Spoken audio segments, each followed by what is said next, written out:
On a maintenant une autre question. Laurent Ben Amou, qui ne dit pas d'où il appelle. Vous avez dit dans un cours que les signes de Touma en Israël allaient disparaître. Comment cela va-t-il se passer selon vous? J'ai du mal à comprendre la question. Vous avez dit dans un cours que les signes de Touma en Israël allaient disparaître. Je comprends mal la question.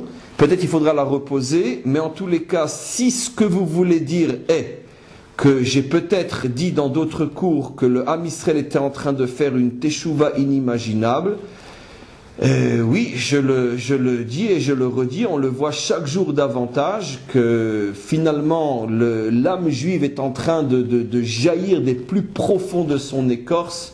On l'a vu et on le voit avec nos soldats. Et je peux vous raconter juste une petite anecdote. Cet après-midi, j'étais en ville et j'avais une course à faire à un endroit. À l'endroit où je devais rentrer, il y avait tout un groupe de soldats et ça m'a tout de suite pris, c'était plus fort qu'un feu en moi, de leur demander mais d'où ils viennent.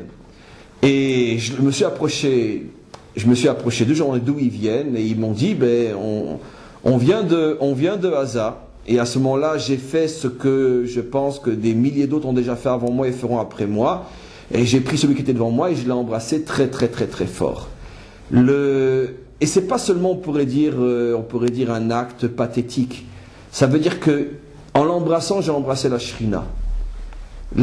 Véritablement, la présence divine se dévoile aujourd'hui sur chacun d'entre nous, en particulier sur nos soldats, et paradoxalement sur ceux qui sont censés être, on pourrait dire, le plus matérialiste, le plus dur, le plus ci, le plus ça, le moins, on pourrait dire, propice à faire jaillir sur lui une lumière aussi forte que celle de la présence divine. Celui qui a des yeux pour voir se rend compte aujourd'hui que même sur nos soldats brille la présence divine. À combien plus forte raison qu'elle se répand partout dans le peuple juif. Et c'est clair, c'est pour ça que je suis à ce point ferme lorsque je dis qu'il faut arrêter de voter et arrêter de croire que le salut peut venir ou continuer à venir de la Knesset ou de tous ces endroits-là, parce que justement, ce n'est pas que Chas Shalom, je crache dans le puits dans lequel on a bu. Je dis tout simplement, Atkan, vous avez fait votre temps, vous avez pendant 60 ans accompagné ce peuple et son histoire, maintenant cédez la place au Mashiach ben David et tous les signes de la délivrance sont en train de pointer un peu partout dans notre pays.